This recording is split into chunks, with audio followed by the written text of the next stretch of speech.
Eyes out, beats on the track.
Welcome back, everybody.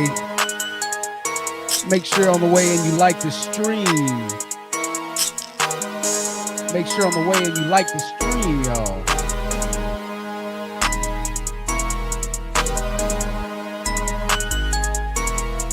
Yo, it's good to be back in the building with y'all, man. It's good to be back in the building with the stream bots running. Hey, make sure as you come into the building, you like the stream. I messed up on the intro. I was like staring at the camera looking stupid. Trying to make the intro perfect, and yet I mess it up. Yet once again, man, I tell you what, it's good to be back with y'all. What are we talking about today? Well, we're talking about something that's going to be peculiarly interesting, as always, right? Well, this big issue I think is kind of happening and going on right now, where the Black community is split, if you will. It's split. And I don't know if it's 50-50, 55, 50-45, 60-40. 2773. I don't know exactly where it is, but if there is some type of split. I'm trying to make sure that my camera gear is working correctly here. Let me try and re-click it here. No, it's not letting me. Well, I didn't quite know why. Suppose I might have to restart the stream. But either way, no matter, we'll get through it. I guess that's kind of the good thing about StreamYards now that I think about it, is that you're able to actually still do the shared camera. So I would make a poll right now, but I have to get on and actually type out the poll off of StreamYards. But I want to ask a question here, and I had a few questions I was going to type as we get into things here. Let me try one more time to make sure that this screen thing actually is really broken here. Well, usually if I do one thing, we're able to kind of get it back going here. Woo! Look at that. Come on now. We're professionals. All right, let's try this again. Boom. How do you like them apples? These will not hold me back. These Negroids will not hold me back. Susan at YouTube, I see you on the screen, Susan.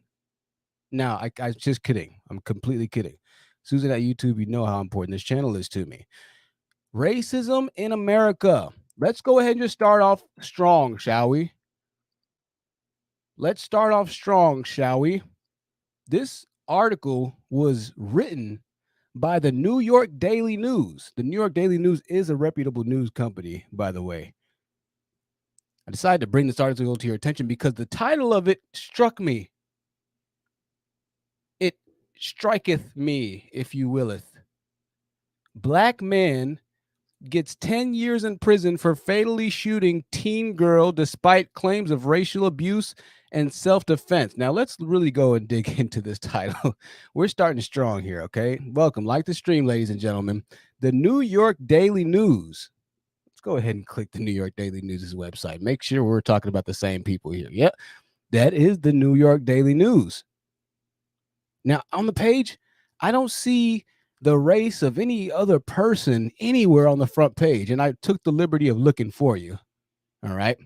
Through the power of search, the search function, AKA Control F or Command F, depending on if you're on the Mac, the Windows, whatever it might be, right?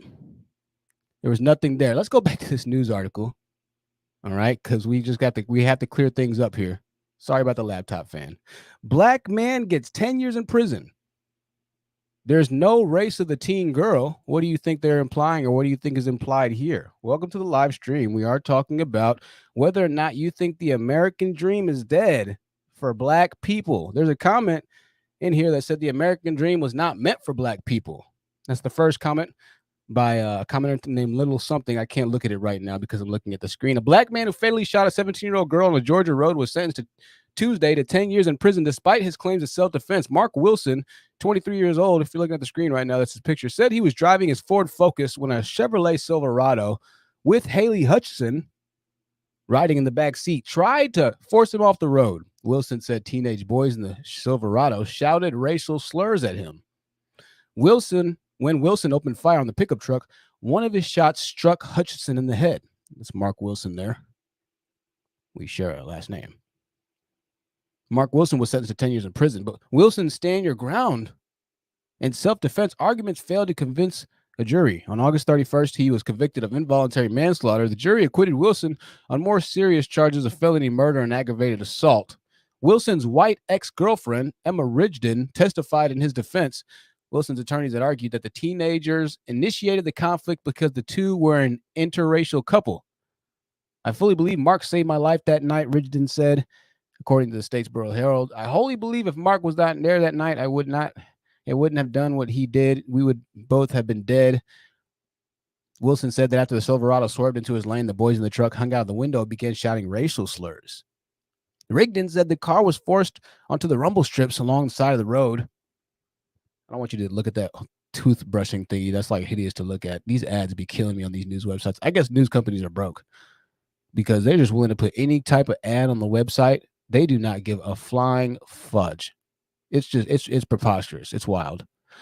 Wilson did not testify. The teens admitted to police that they had been drinking underage that night, but claimed not to be drunk. The 10-year sentence was the maximum possible sentence that Judge Ronnie Thompson could have handed down.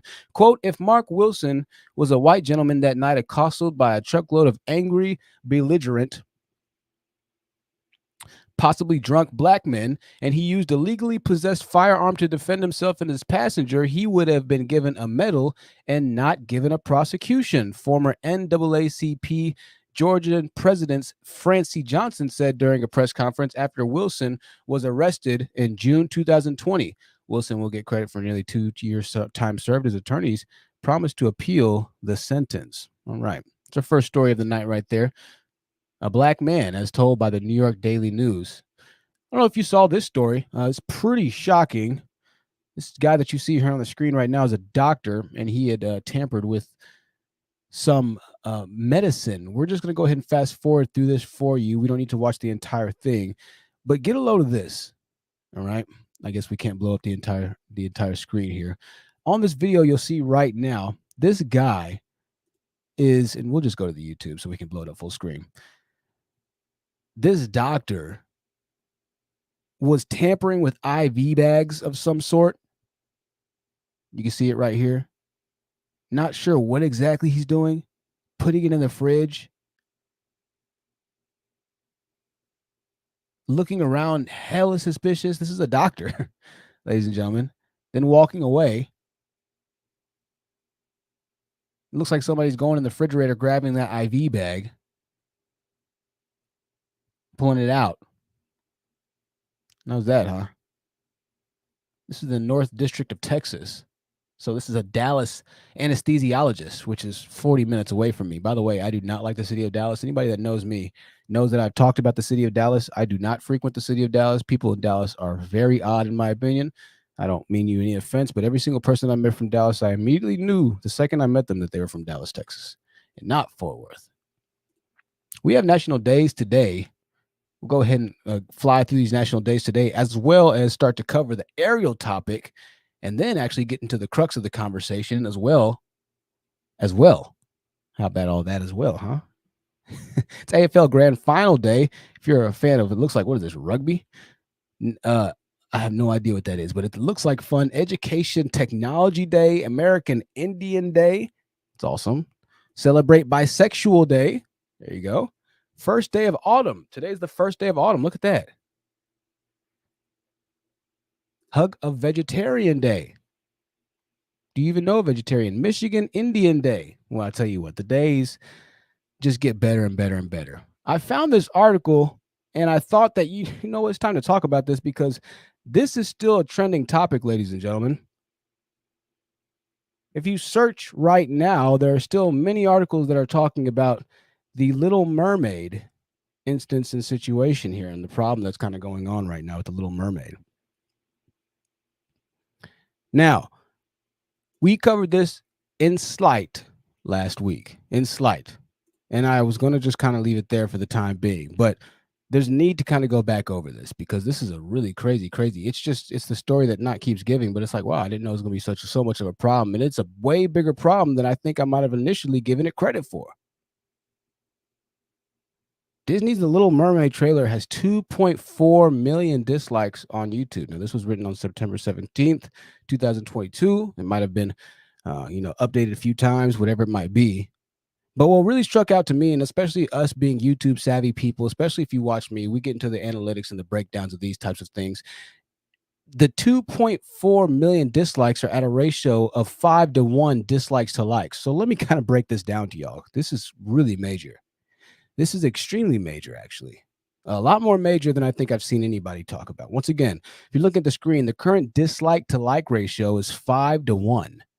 And at 2.4 million dislikes, that is one of the most disliked videos, I think, of all time. Nobody's put this article out yet, but I don't know a more disliked video that I've seen in a long time on doing YouTube than the Little Mermaid trailer. All right. Now, this kind of rolls into our article of discussion because it has to do with whether or not the American dream or you ultimately reaching a certain pinnacle of peace, success, or the pursuit of happiness is even feasible in capitalistic Western America. Is there always somebody that's watching over you and seeking to do you harm simply because you're a Black person in capitalistic Western America? Will you ever have peace as a Black person in capitalistic America? Even if you are a Disney accredited international hip hop pop star, movie leading blockbuster role of an actress, The Little Mermaid, is there a lane for you to solely specifically be able to walk in without having to deal with the repercussions or face the fact that you are Black? Now, this is a very polarizing issue once again. A few more facts about the Little Mermaid situation before we move on. The backlash of a lot of the fans, it could be estimated. I don't know if it's real or fake. I mean, we ultimately don't know. It could be real. It could be fake. It could be a lot of bots. But at 2.4 million, that's a lot. And that's a very, very large concerted effort to say a very clear and concise message. Whether you think that's a message of ignorance or hate, that leaves that for you to kind of translate for yourself. But I think that the overwhelming number shows that there's a lot of emotions for the Little Mermaid being a Black girl. All right. And unfortunately, what's interesting about this is one, it comes at a time when there's obviously racial things and everything like that happens and it's going on in the country. And so I've seen it argued that Disney might be just trying to use this one specific moment and instance to try and propagate or instill a flame or a fire where there might not have been one to begin with. And I think that media does have a potential and ability to do that, right? To create almost this plague type feeling where it's this diasporatic Is that even the right word? There you go. This really, soul crushing, like uh, overwhelming type of uh, violent occurrence that's getting ready to happen. And unless you act right, unless you make sure that you prevent this from happening, then this is going to be your future. And I think that media often a lot of times has the ability to do that. And whether or not you think it's cultural appropriation or whether or not it was in good faith by Disney to do so, I think that the questions are there and people have asked those questions, right? Where do I stand by it? Well, if those 2.1 million dislikes, 2.4 million dislikes are all legitimate dislikes, that's pretty big. And I've argued the different points of where racial people stand, where I think that movie stars should stand, where I think that, political wokeness is starting to get a little bit annoying or whatever it might be. But I'm not sure if that's all necessarily the argument that a lot of people are leaning towards in this case, right? With this much of a concerted message or effort, I think it says a lot. And I'm not even sure exactly what that all says or what it's all saying, to be honest with you. I've seen a lot of people come out and support Haley. Is it her name or Haley? Haley, I'm pretty sure is her name. Haley or Hallie. A lot of people came out and supported her and are obviously publicly defending her. And there's a lot of good people in this country. There's a lot of not racist people in this country, right? Obviously. And once again, I'm on the belief that if things were truly as bad and people were truly as evil as they were, then, we'd all be in civil war already. So for the most part, people know how to act legally, law-abidingly together, right? We've spoken on the slight undertones of racism that we all do have, or racial preference. A lot of people of one race do feel uncomfortable around a different race, and that's just somewhat normal, to be honest with you. Even Black people, we experience a certain uncomfortability if we're in a room full of 150 white people. If you walk into a restaurant and there's only white people and you see all white people in the kitchen, don't let you catch an eye or two. You're going to be like, okay, this is odd. I'm out. I'm the only Black person in here.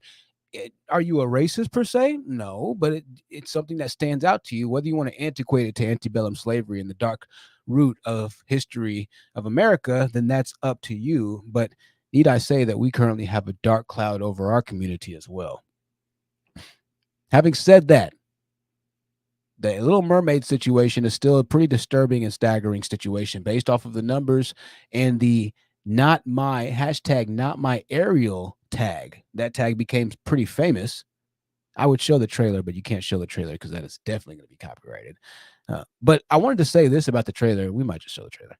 Why not? What have we got to lose, right? Just kidding. The trailer looked good. Like the movie looked amazing. And you know what? I'm gonna go ahead and show this really quickly for y'all. Okay, I'm gonna go ahead and show this really quickly for y'all. Sorry, I don't have like a bunch of cool videos and transitions right now, but I'm gonna show this for y'all. I found one video of a streamer talking about this, and he was reacting to it. I thought that his reactions were, I don't know, a little, a little pretty harsh, if I don't say so myself. I'm not sure if he's coming from the complete sincere perspective of being a film critic. Let's check this out, shall we? What do you say?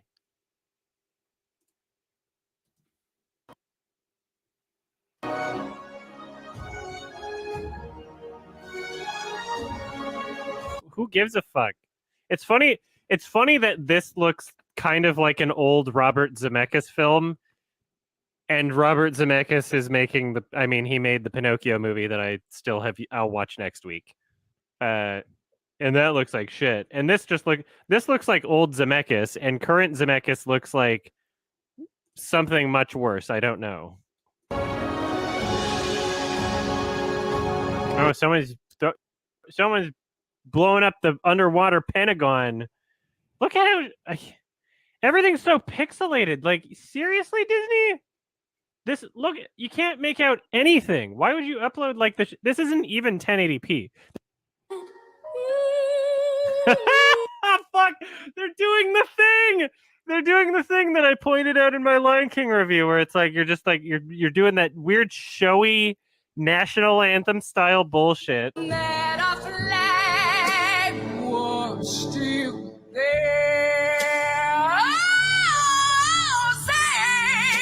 Now, in all fairness, Fergie was absolutely wrong for that. To say that. Why are we still here? Oh, we've got the title. I was so distracted by how much I don't like the voice that we have the title already, and I didn't even notice. How much he doesn't like the voice. That's just a really intense thing to say. How much you don't like the voice of the actress of Little Mermaid. I mean, I get that, but is her voice that bad? I don't know.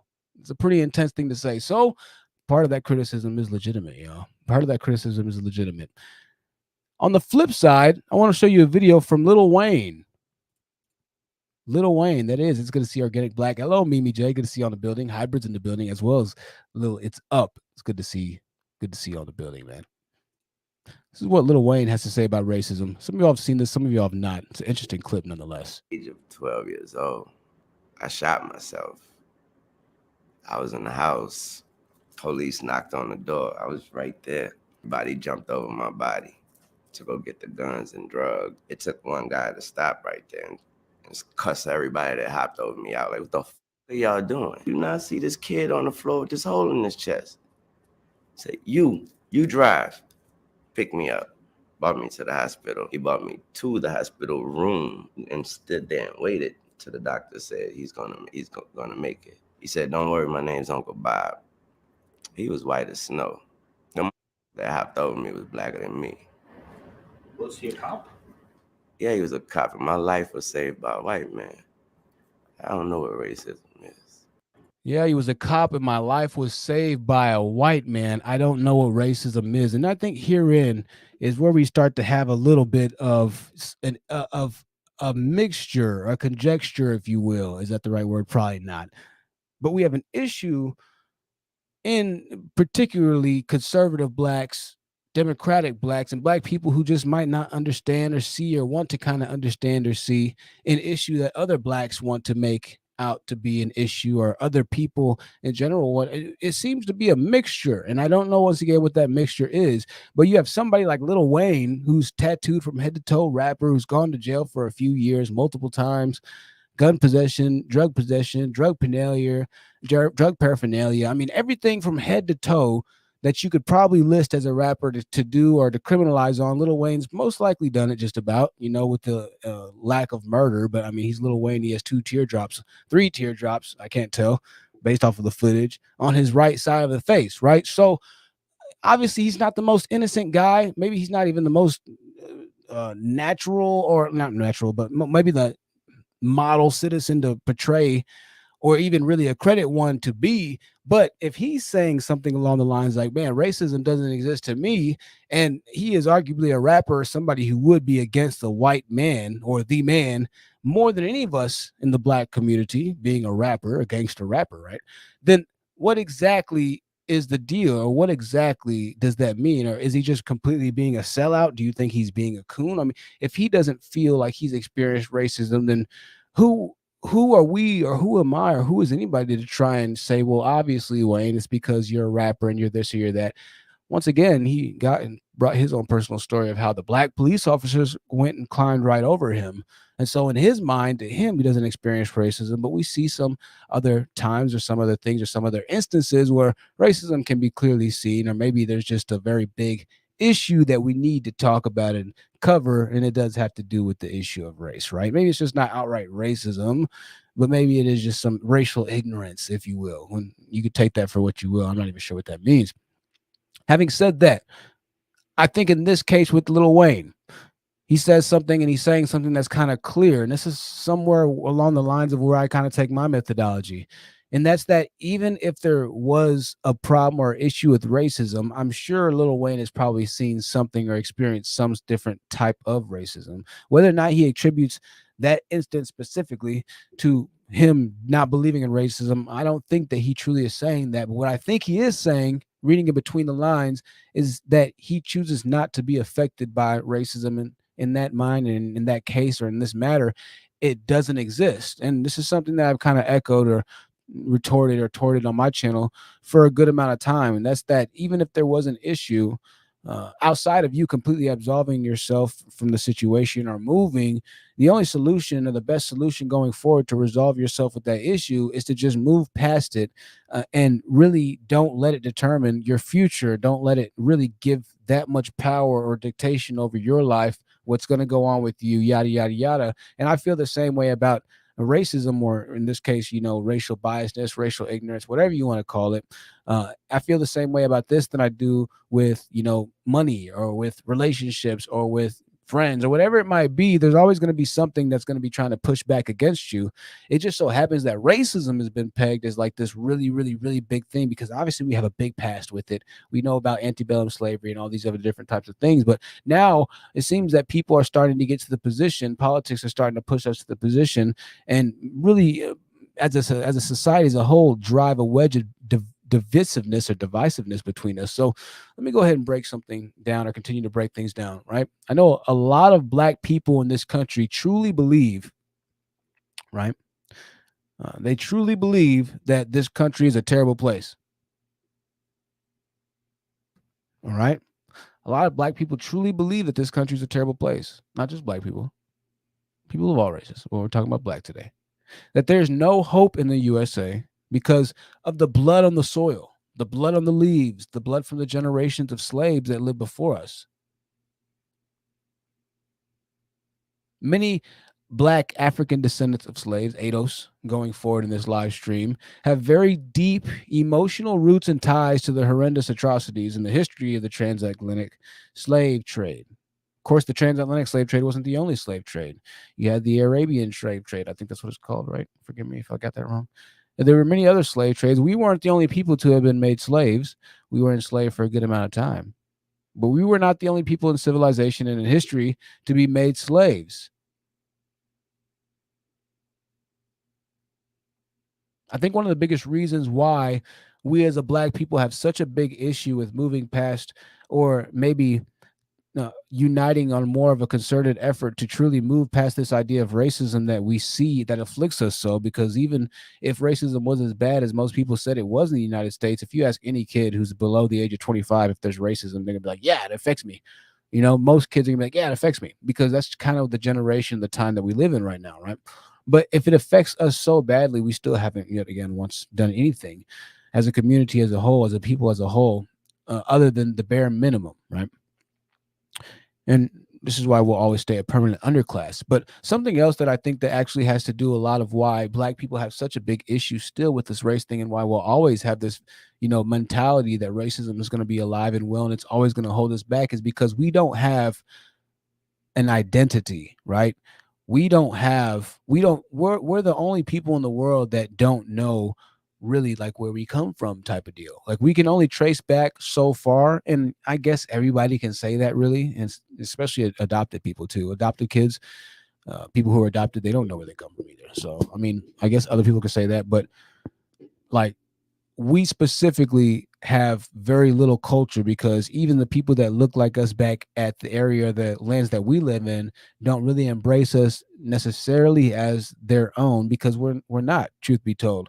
Our cultures don't relate between our cultures don't relate as readily in a lot of instances with Black American culture and African culture as much as Chicagoan culture and Swedish culture, or maybe Boston white man culture and UK Parliament culture. You know what I mean? There's more of a cultural disconnect even within our own community and not civilization, but race, when it refers to the motherland per se and where we currently stand, right? So we as a Black people in America, or people who feel around the world that the white man is afflicting them, because it's not just in America, I assume, right? Don't have a community readily available of people that are willing to defend also the race per se, right, against the quote unquote enemy, or the white man. Because as we've discussed previously before, we have enough issues, and we have a ton of issues within corruption within our own people. We can't unite on a concerted enough effort to harvest the largest continent. And also, I saw something of how big Africa is. Apparently, like, the continents, Africa is like wildly large, and I didn't show this. Let me see. I think it's on the Joe Rogan show. How big Africa is Joe Rogan. So I saw something, man, and this blew me away. I was like, oh my God, this can't be true. Of a map of how big Africa is. And apparently it's so big the United States can fit into it, UK can fit into it, Russia can fit into it. Africa is huge. It's massively huge. Okay, so check this out. This is how big Africa is, y'all. Africa, our motherland, our homeland, and I'm going to get back to the point in a second. This is it right here. If you're looking on the screen, it's on the right-hand side. Africa could fit the United States, China, India, Eastern Europe, Italy, Germany, Spain, China Part 2, Japan. And if you use the island of Madagascar, you can fit the UK. That's how big Africa is. It is massive. Beyond a doubt, the most wealthy piece of land in our cosmos, to be quite frank and honest with you.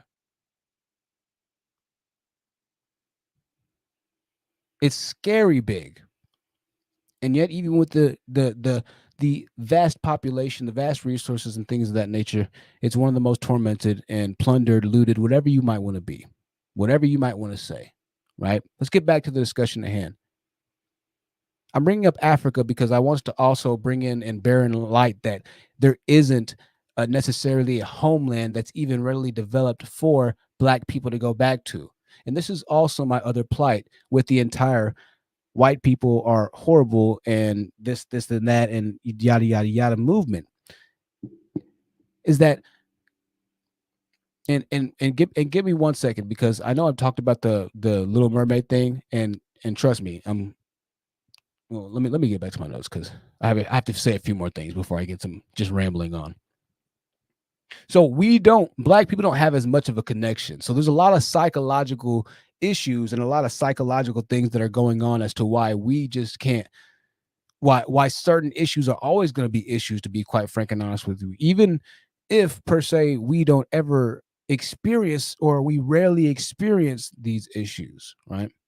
I think what we fight for and what we ask for is a very confusing question. And I think the big question needs to be, what exactly, if you are a Black person that lives in America and you are very upset at the way that this country is run, what exactly, and comment this down below after you get done watching this live stream, what exactly is your version of perfect America? What exactly do you want? What changes exactly need to be made so that you can feel comfortable or feel like you can proudly represent or stand for the American flag? What would that look like to you? And in my opinion, the top answer, and you can write your answer, but I'm going to go ahead and guess the top answer here. I'm going to try and be fortune, Jonathan.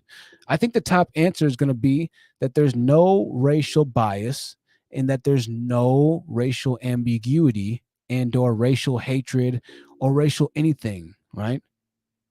That people just 100% accept you for who you are, what you are, and don't give you any pushback, right? And I think that in a perfect utopian world, that would be a great thing. Now, once again, I've said it, and we'll keep saying it, but we don't live in a perfect utopian world, unfortunately, right? There's always going to be people out here that are that are willing to do bad things to you, of any race. It just so happens that a lot of people, even in our own race, will specifically solely point us out. Don't be a smart person, or don't be a little nerd that's in a terrible community. You're gonna get ragged on, because that's not what the pop culture is, right? But what would that be in your mind?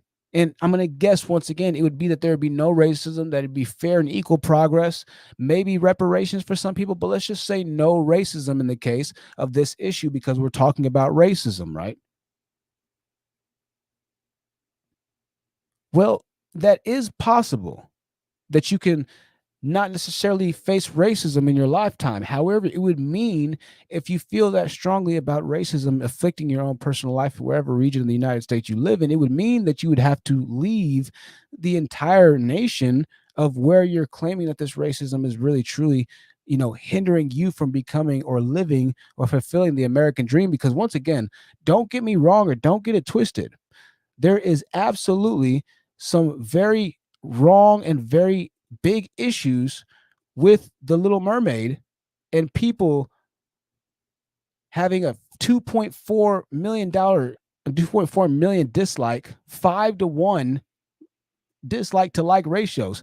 There's absolutely something wrong about that. Please don't misconstrue my words and what I'm saying here.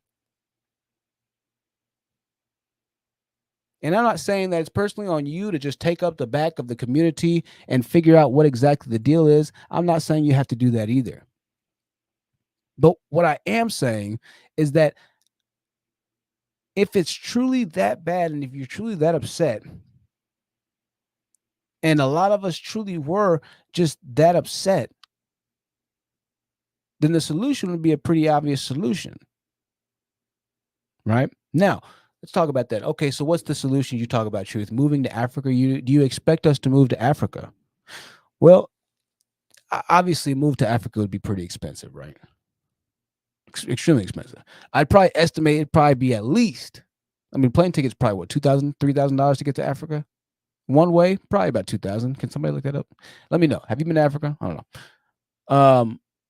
I'll estimate 2,000 to get a place and things of that nature. Let's see. Well, guess what, guys? If you're moving to Africa and you're an American or you're Western type, the people there are going to know that you're American or Western type.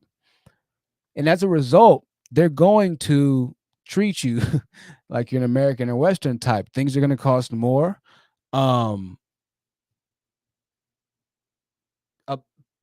Black people have been moving to Africa and then moving back because they've been running out of money. We can look at those videos. I don't have any of those videos up right now, but what ends up happening is because of the economic disparity that's in Africa, there are some people that did want to move over there and help, but they found out that their help wasn't going to be able to go long enough or far enough.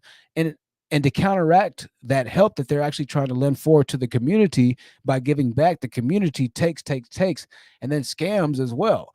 So you're going over into a region where it is the people that look like you, but it's also the same happenings being afflicted to you of the people that don't look like you. What do I mean? So in the community before, redlining or red zoning was a known thing that was happening with Black families. If you were trying to get a house, then they end up they'd end up putting you in a community where there was a red line on this communal map, right? And I'll show it to you. And that's where the term came for, redlining or red zoning. And it was known that within this red line, or maybe it's outside of the bounds of this red line, it's only minorities, particularly Black people. So redlining or red zoning, or whatever it's called, could be something that we could be like, oh, well, white people, they redline us, they red zone us. Well, if you go and move to Africa right now, they will make sure that anybody, and this is just the stories I've been told, you'll be hard pressed to go into a house buying situation and have things just go 1,000% smoothly. It's not built like that. Things take a lot longer. And a lot more things happen in such processes. If you don't believe me, you can look up the stories yourself. And once again, I think this is part of where the affliction for a lot of Black people come in, because, yeah, we see that it's not a perfect system, but we also see that our system isn't necessarily perfect either. So what's the lesser of the two evils, right? I think this is the issue. But once again, my solution going forward is just going to be to do everything that you can and change what you can and stick with the people that stick with you. There's good people on all sides, but let me get back to my notes here, because we're still talking about the problem and whether or not the American dream is broken for Black people in America. What is your version of the American dream? What does that look like to you? You see, as far as I remember in all my education, I believe that the dream or the American dream are the famous words that were uttered by, who was it? Thomas Jefferson, life, liberty, and the pursuit of happiness. Maybe that was Benjamin Franklin. That's a, are you smarter than a fifth grader question right there. But it was life, liberty, and, quite frankly, it said the pursuit of happiness. It didn't say happiness per se, but the pursuit of happiness. If you read the Constitution, it's a fascinating document. The way that these dudes wrote with the eloquence and with the diction and with how much they were able to kind of see things in the future is really remarkable, man. Which is why the system has worked so well for as long as it's worked. And I know the system. What do you mean? The system that worked on slaves, nigga? No, I get it. I know. I'm just saying on a economic level, it's a well thought out system. And on a law-like level, it's a well thought out system. So long as the rules are enforced. That's another question. That's another comment for another time. But going back to it, I forget what my original train of thought even was in this case. I was talking about the Constitution. I don't know why I was talking about the damn Constitution. Oh, I remember. Kinda. So going back to it, I'll go back to the Africa thing for the sake of time because I can't remember what I was talking. Oh, I think I had my notes too. Let me just go ahead and then get back to my notes.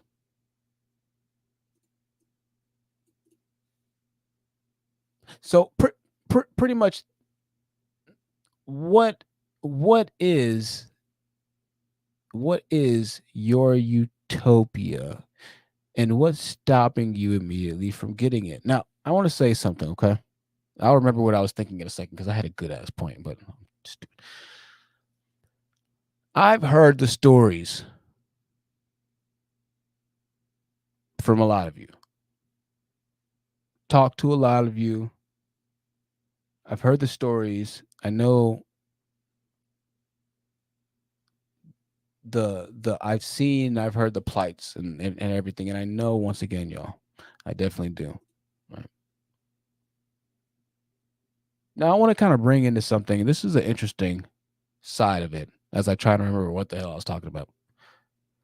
This uprising of the left aligning black people in America has brought into play a certain agenda that almost mirrors the black pill. Oh, you know, I forgot. We didn't even get to the damn video that we're supposed to be watching right now.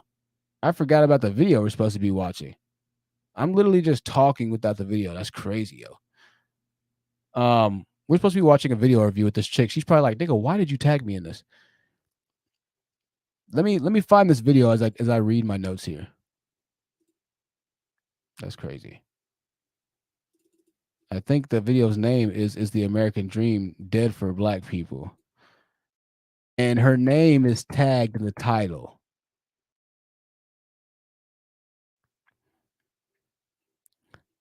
What's her name? Alicia. Okay, here we go.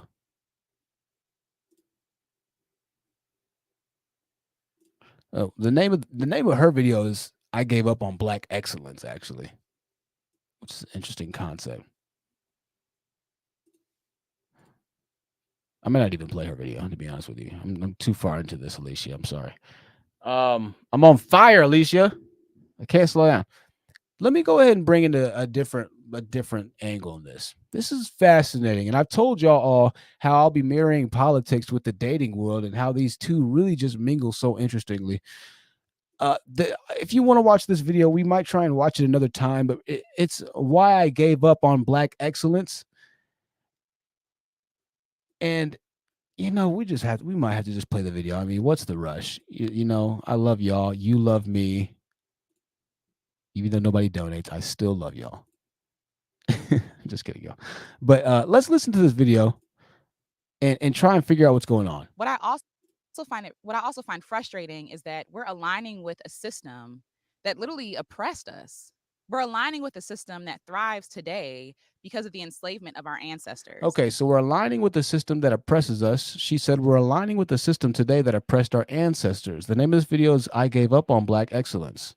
And so we are trying so hard to be accepted by whiteness that we're willing to cut off our blackness or put down parts of our culture that aren't seen as aesthetically pleasing or as seen as close to whiteness as possible. And so for me, I have to question a system that requires me to be half of myself, or maybe 1/4 of myself, or 1/16 of myself to be seen as valuable, worthy, and loved.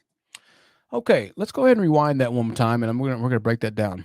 System that thrives today because of the enslavement of our ancestors. And so we are trying so hard to be accepted by whiteness that we're willing to cut off our blackness or put down parts of our culture that aren't seen as aesthetically pleasing. Or she said we're trying so hard to impress whiteness that we're willing to put down of our culture, a part of our culture or our blackness that is deemed unesthetically pleasing. Right now, I'm not sure. She looks like she is it looks like she's probably. Oh, Jesus, what's going on with this dang blue? or Look at that. I try and freaking get it together, and my whole screen goes blue. Okay, I gotta stop sharing it real quick. There we go. It's an interesting video here. Interesting video. And I'll also say the comments are interesting too. We'll get to the comments in a second. All right. Stay tuned. Here we go. And so for me, I have to question a system that requires me to be half of myself, or maybe 1/4 of myself, or 1/16 of myself to be seen as valuable, worthy, and loved. So no, I'm not interested. Another issue that I have with Black excellence is that it requires you to compete with other people, right? It requires you to compete in a competition that really doesn't exist.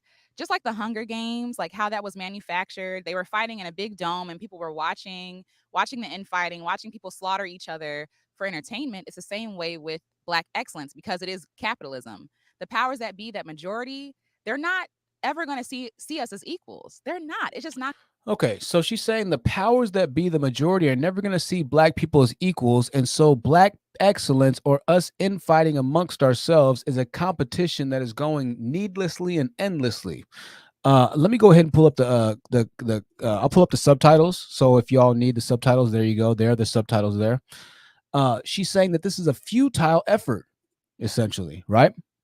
There's no need to keep going in on Black excellency or going towards or pushing for Black excellency. So this is a video is kind of it's covering a lot of different topics, but it's being enshrouded in the fact that white people are never going to see Black people the same. And this is a really popular video, y'all. Like, there's a lot of comments for the channel. For the size of her YouTube channel, she's got like 14,000 subs. There's a lot of comments being like, "Man, I agree. I completely don't, whatever."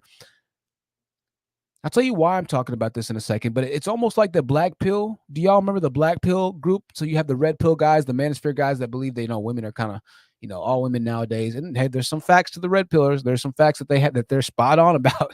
I'll be honest, right? But once again, their approach is going to end up not really working out the best for them.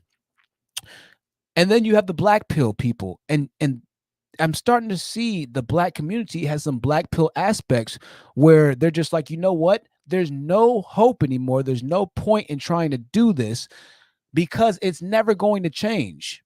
Let me stop this video for you right quickly and show you a classic black pillar named Face and LMS. He doesn't, and some of y'all, I know Organic has definitely seen it. A few of the other mods have definitely seen it. But this is what the black pill is. When there's no hope anymore, you're now a part of the black pill community. And coincidentally, it's not named after black communities. It's just called the black pill because it resembles a pill of death or, acceptance for what is inevitable in this case. It's a lot of metaphorical analogies, yada, yada, yada. But listen to this. What Attracts Women, Part 4. This is a piece of the black pill. And for guys that are into dating who don't have any more luck or success, they believe it's completely over. This is the reason why.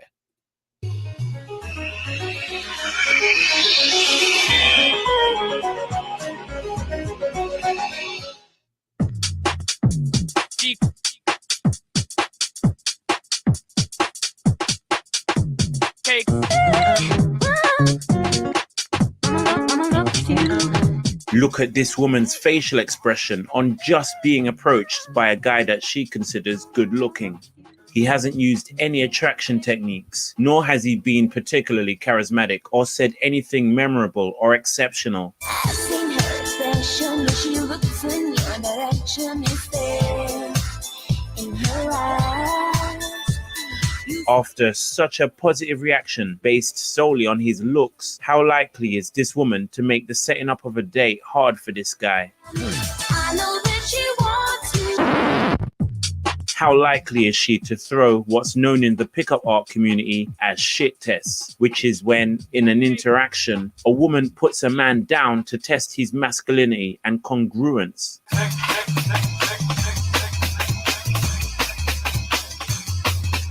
What do you think the phrase love at first sight suggests? It can't mean love, because the woman doesn't know what the man's personality, money, status, and background are like, and the man can still turn her off with any one of those being unattractive. Love at first sight must mean attraction at first sight.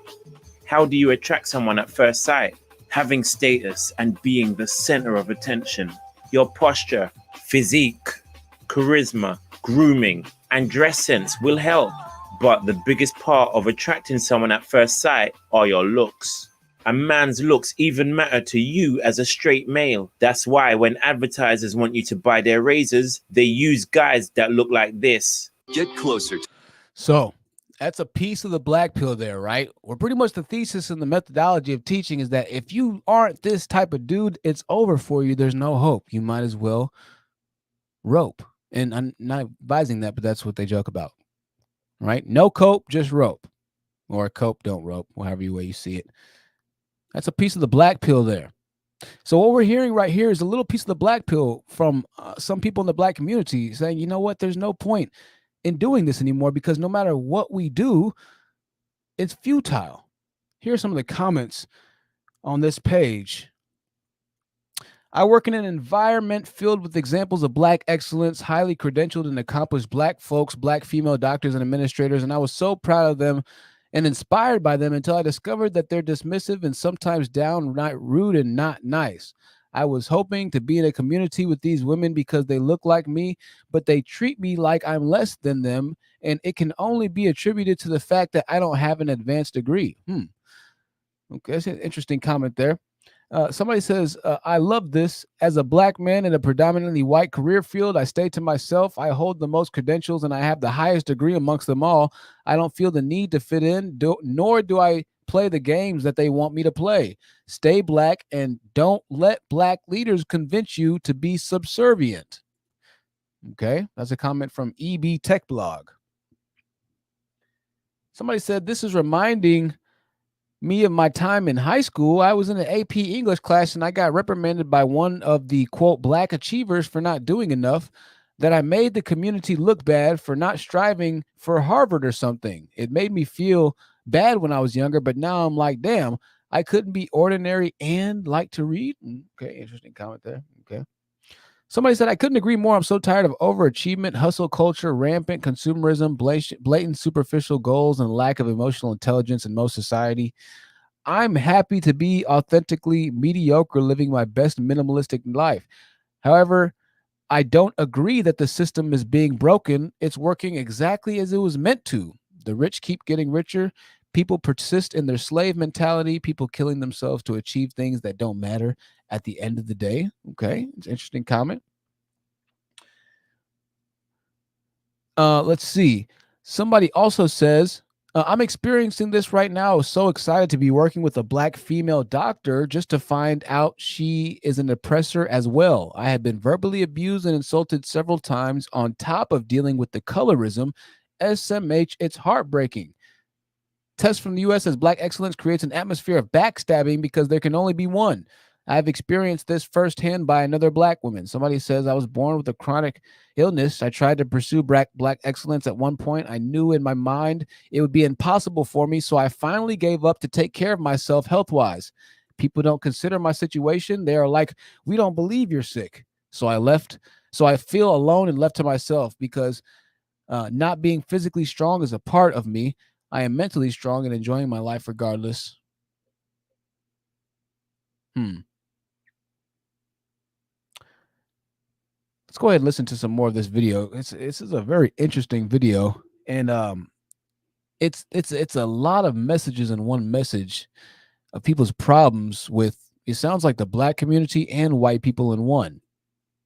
It sounds like some black people are just black-pilling themselves from communities altogether. Very interesting. Not going to happen, and yet we are still fighting each other, clamoring for the top spot of being black excellence, as being the exceptional black person, being, the wonderful Negro, so to speak, right?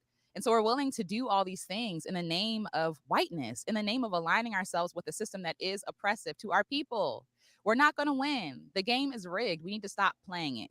Also, the majority doesn't care. The majority doesn't care. Literally, the founding fathers were not even thinking of black people as equals or as people. We weren't even seen as whole people. And yet we think that somehow we can win our way or work our way into their good graces.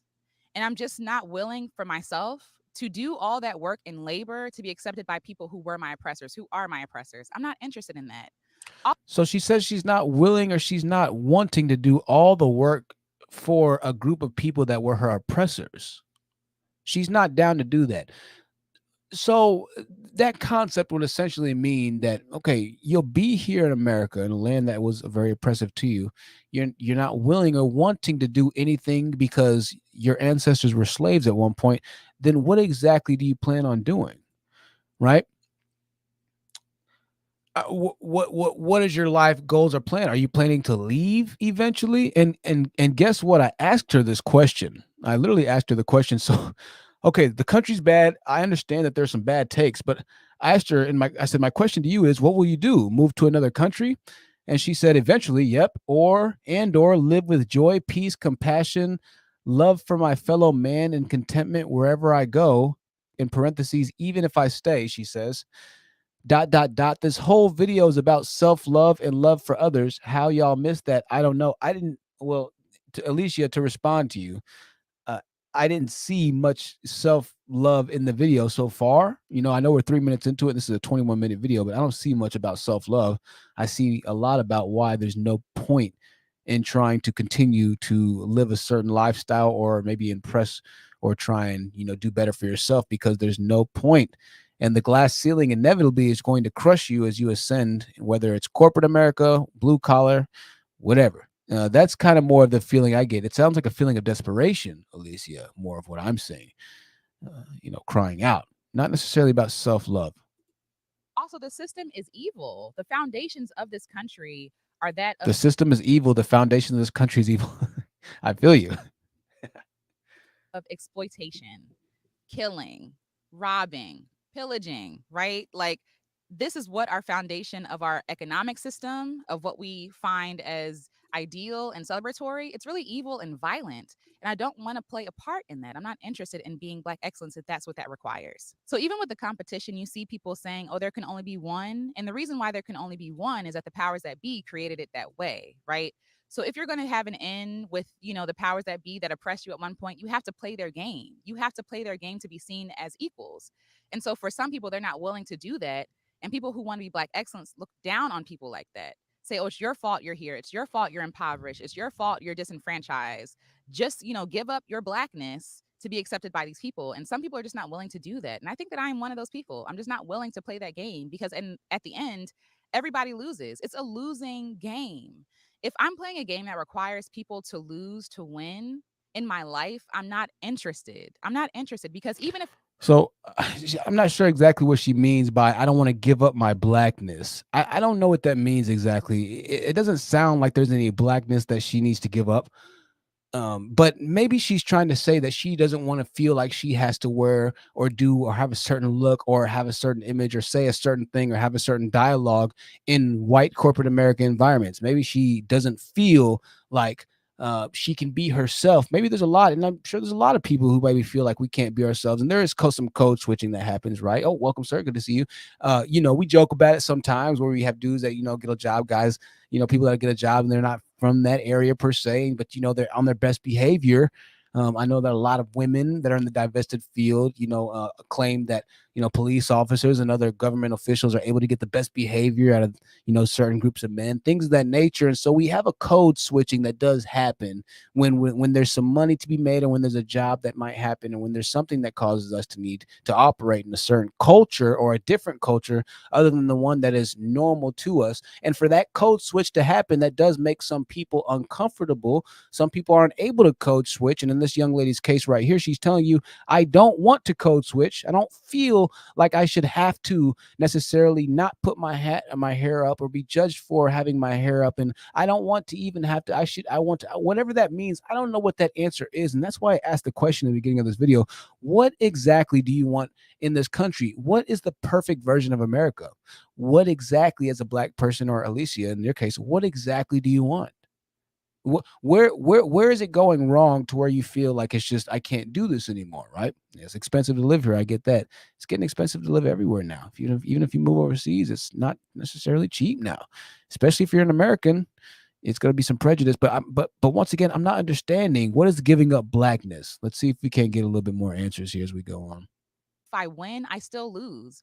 I lose myself. I lose my morals. I lose my value Because if I saw myself as valuable in the first place, I wouldn't play this game. I find it interesting that people see themselves as high value based on the money that they have, the access, the resources, all these things. Even these men talking about high value men. What the heck does that even mean when you don't see yourself as valuable in the first place? If your value is dependent upon how much money you have in the bank, how many women you have access to, how many people who All are right, we should talk about like Kevin Samuels and stuff right now. So we'll see this. you're trying to be closer to your oppressor and the system is broken. Like, just think about this. We're fighting each other to be closer to our oppressor, to be accepted by our oppressor. Okay, so to be accepted by our oppressor. Okay, so I asked her a second ago, what is the plan then? And her plan was that she said that if she doesn't move, she's going to enjoy life. And this is her quote here, once again, with joy, peace, compassion, and love for her fellow man and contentment wherever she goes.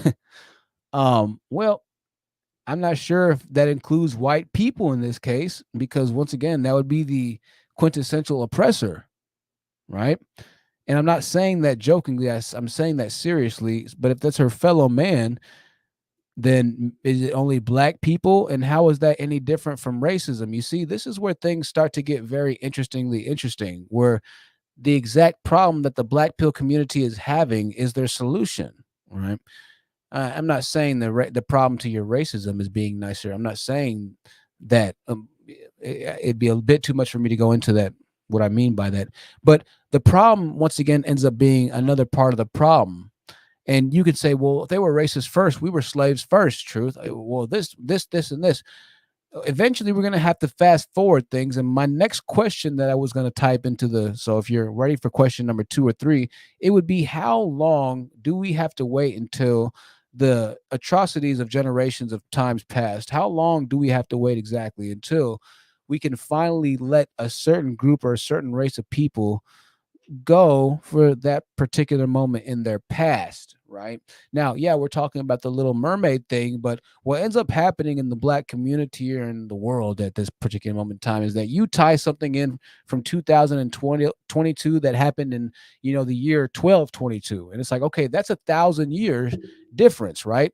And I'm not saying that history is not important, but in the same token, in the same breath, if we're always holding on to that past, then no matter whether or not people are racist or not racist, that's going to still be an issue.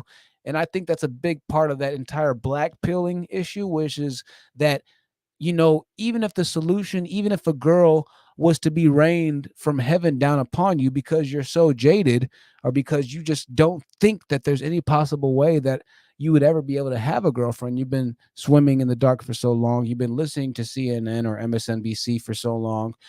You've been consuming content or media, or you've been only one track and one way minding it for so long that now all you can see is red. Well, it might be a bit hard for you to kind of regress back to a normal, healthy, non-vegetative state. And I hate to say that word like that or that phrase like that, but the next line of questioning ends up being extremely irrational, illogical. And I forget, I didn't actually tag this girl in this video. So in her case, she's saying, well, what's the point? Now, maybe this is just a lapse in, emotional fortitude, and she's just frustrated. But the comments, once again, show that male and female, men and women of the black race agree with her, that they do feel the same way, that it is our people that oppress us, and there are other people who are the oppressors as well. Now, I'm not sure if she specifically, and I'm pretty sure she means white people as the oppressor, right? Because she says, my fellow man is who I plan on being cordial and whatever it might be to. But the comments underneath, so we're kind of still short in the video. We're going to fast forward it to see if she actually does start to kind of talk more about the black on black issues. That would be an interesting, point. Let's see. See, doesn't that sound crazy? That sounds absurd to me. That sounds absurd. I can spend that energy doing something else productive, something else that benefits my people, something else that benefits me. Because if I keep playing into a system that says that my blackness is not enough, I'm going to start believing it. And then I'm going to start oppressing other people. Even look at our own culture, our own society, even within the black community specifically. It seems like people want to own people, right? Like, people don't want to be free. They want to be the oppressor. A lot of people are doing all this work and all this labor not to set themselves free, not to be of benefit to their communities, not to be helpful in any way. They're just trying to be the oppressor. They are trying to be the one doing the oppressing. So instead of clamoring to the top to change the system, to gut the system and start over and benefit other people, they're fighting so hard to become the one on top. No longer do they want to be the one on the bottom. They want to be on the one on top doing the oppressing. And that's really discouraging to me that we're doing all this work, putting all this energy into just looking like the people who oppress us, who are mean to us, who enslave us, because we want to be the slave owners now. Who enslave us. Okay. So a bit of, once again, holding on to that past trauma, right? She literally just said that we have a hard time, we're having a hard time dealing with people who enslaved us and this, and that, who still enslave us. There are some Black people who in 2022 feel like they are enslaved in America, right? The black-pilling of America's Black people. It's an interesting concept being driven, once again, by the extreme far left Democratic political organization who are telling you to tell your children to watch out, right? Watch out, because this country's out to get you, to watch out, because around the corner, watch out. You could be a victim and a predator everywhere. But once again, most of the top comments are from people who are trying to retort or trying to put out their stories of the racism within their own race, if you will. And this is being propagated by the fact that, once again, Miss Alicia said that, well, you know what, white people have been our oppressors for so long that now they instill self-hatred in us, and this and this and this and that. And whether or not, you want to kind of tie in that to the fact of, us being where we are as a people or community, I don't know. I don't know if I can, keep letting that fly or slide. I know that things in the past have made an impact on us as Black people, but at some point, once again, we're going to have to, as a community, but I don't see this happening. I see this actually trending towards the other way, which is why I'll continue to say that we will be most likely the permanent underclass, or the last civilization. Will be dead last as the races go, for economics, for building, for everything, because we fall victim to everything, including ourselves, as the top comments say on this video, right? Very interesting. Very interesting. I'm not saying that we weren't truly victims, but it's still very interesting.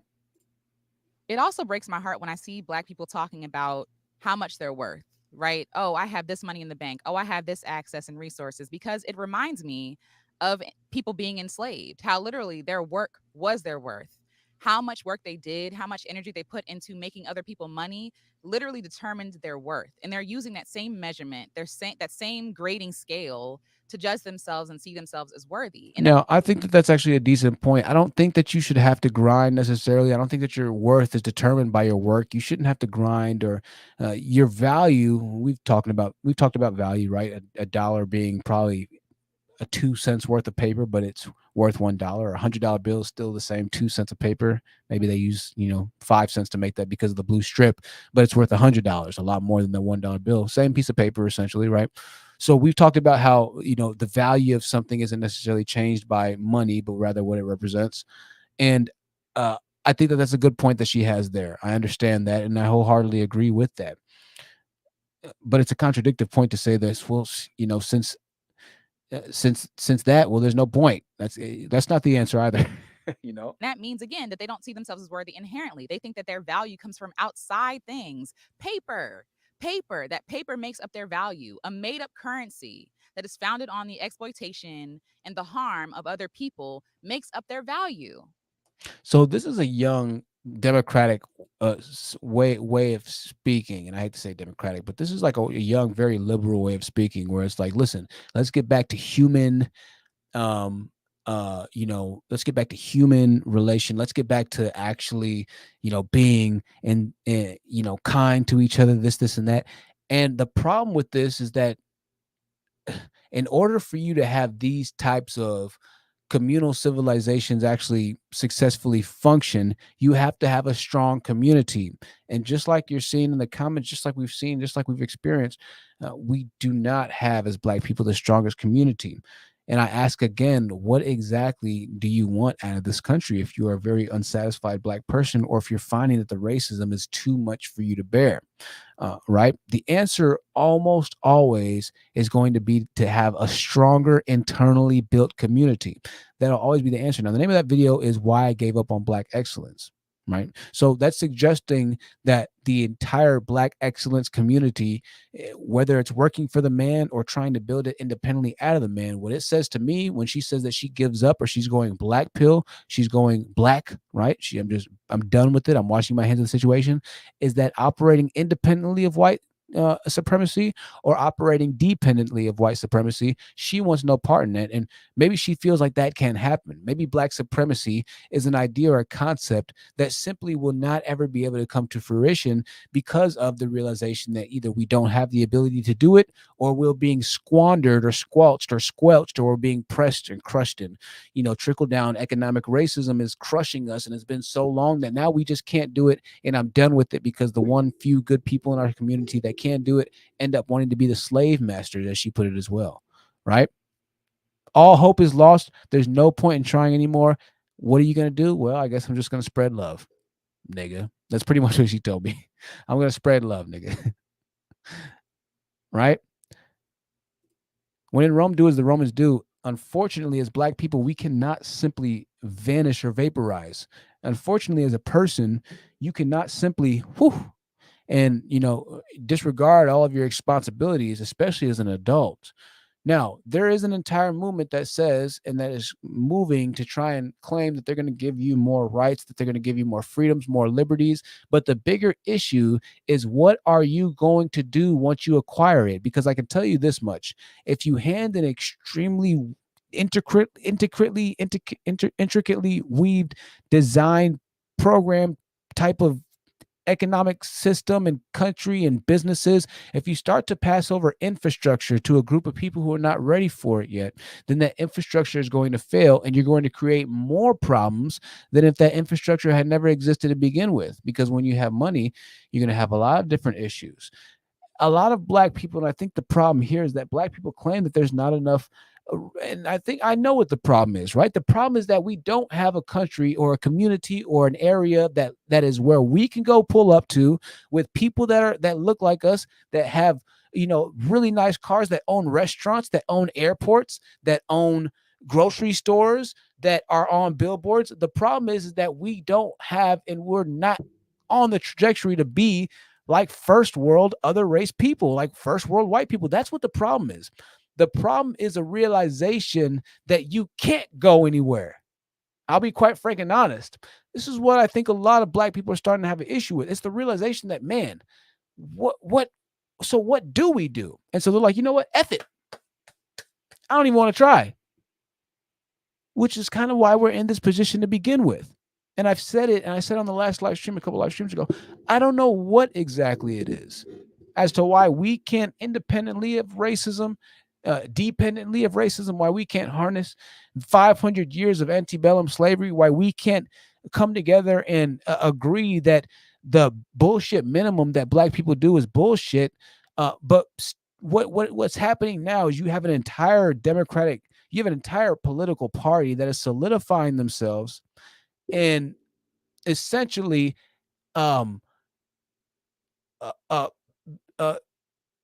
defending constant forever victimization, not addressing, once again, the solutions to a lot of the problems that could be happening in the future, that could be happening now, that happened in the past. There's too much focus on the issues at hand, and we're not consistently collectively moving forward, right?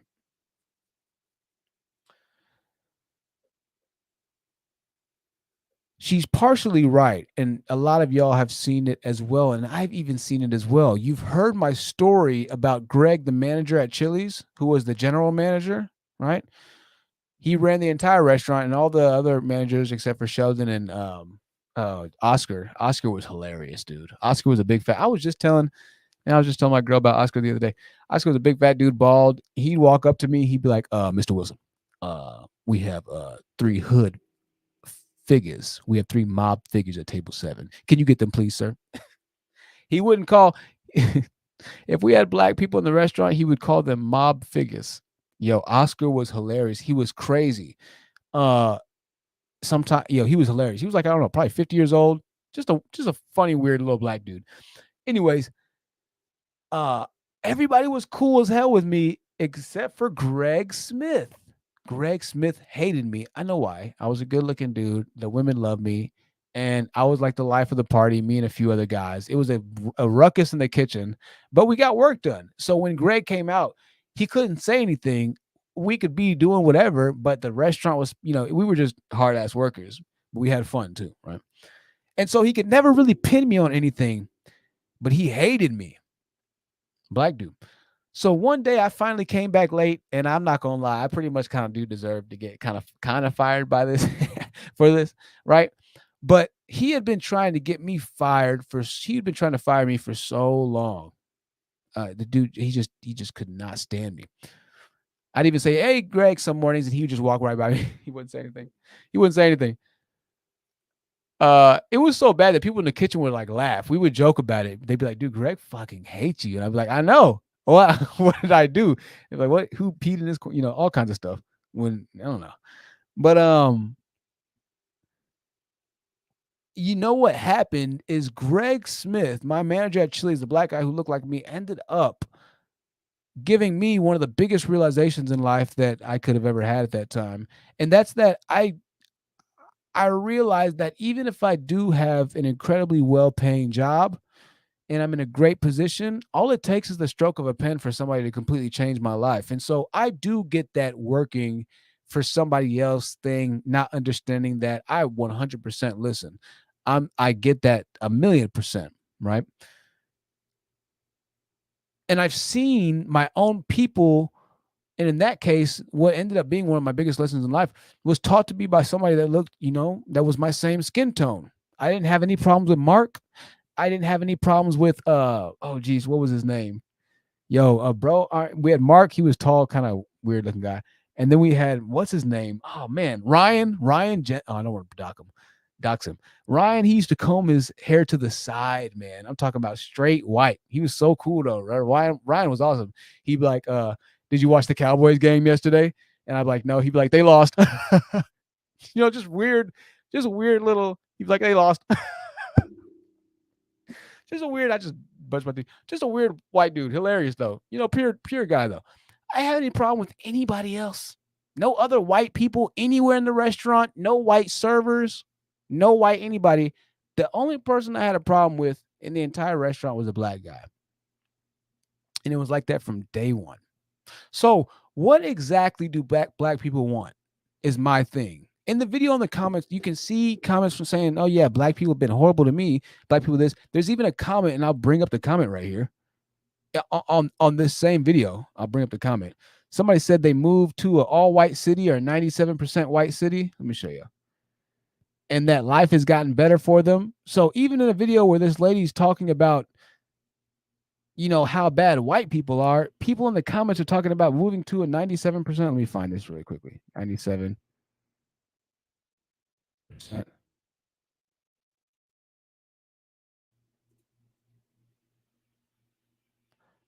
Well, I can't find it. I will find it. Dang it. Hold on.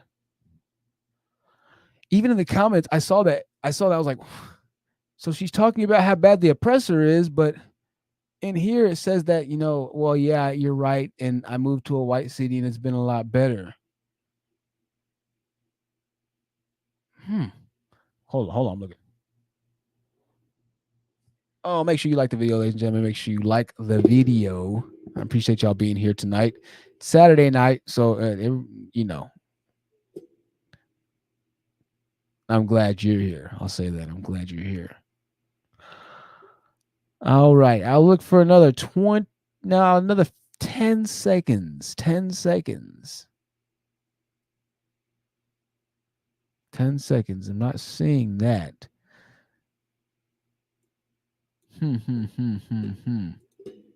Giving up on black excellence. It's a strange message because I think the problem I have with it is that you would think that if you're giving up on the Black excellence, then you would at least start to, you know, if you're recognizing that there are issues by you trying to chase Black excellence, then you would maybe be willing to, you know, look at other methods of, you know, trying to reach success, whether that be politically or, you know, ideologically or whatever it might be.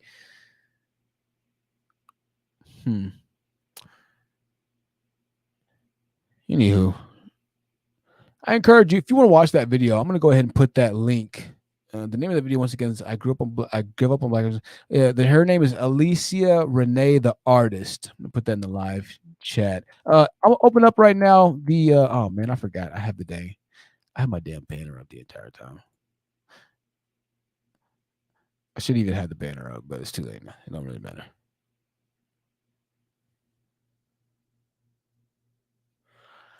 Hyper said eating the oppressor food and spending oppressor dollars under oppressor's roof and infrastructure. I know, you know, it's interesting. It's interesting. BBJ says hybrid, whatever's left of a Black community. Yeah, it's true. Saturday night when it's 6:23 in Matifi's location, Batty Gal's in the building. Good to see Batty Gal. Listen, you know, it's okay. Hour and 20 minutes. Hey, I've gone long enough tonight. We'll kind of keep talking about this. Country Boy says that she does know that the scripture says the latter days love many. Oh, okay. This is an interesting scripture. There, Country Boy. Country Boy bring some scriptures in. Interesting conversation. What exactly is the solution if you feel like you're a Black person? Put it in the comments for me. I'd like to read it once you get to that part of the live stream. Hope this was interesting there for you tonight. If you enjoyed this, leave a like. I'll be back soon with some short form content and another live stream. And next time the banner will be off, make sure you head over to gotserum.com. You can join the Bub Club, get 25% off your order. Nice little discount for you. And you can get a nice little bath shower supply box sent to you every month, featuring a few different products from us. Once again, every month, once you sign up for the Bub Club, it'll be a recurring charge, and you are able to pick up serum as well as a few other products that we don't currently have mentioned or listed on the website. You're not going to want to miss that, though. Gotserum.com is where you can find that, ladies and gentlemen. Gotserum.com. Hey, send me an email, thehonesttruthyt@gmail.com. I love you. I love my moderators. I'll be back very soon. Likes and the thumbs up. You be careful. You take care of yourself. And keep an open mind. Also, don't forget your Second Amendment rights. Should you be legal to carry, never forget your Second Amendment rights. Keep it within arm's reach at all times, because violence is sometimes only a second away. When seconds matter, police are minutes away. By the way, the average response time in New Orleans right now is 2 hours. 2 hours.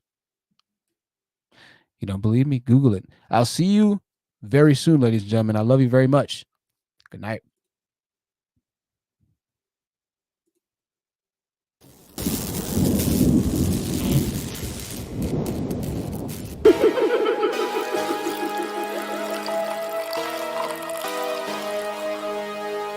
Eyes on peace on the track.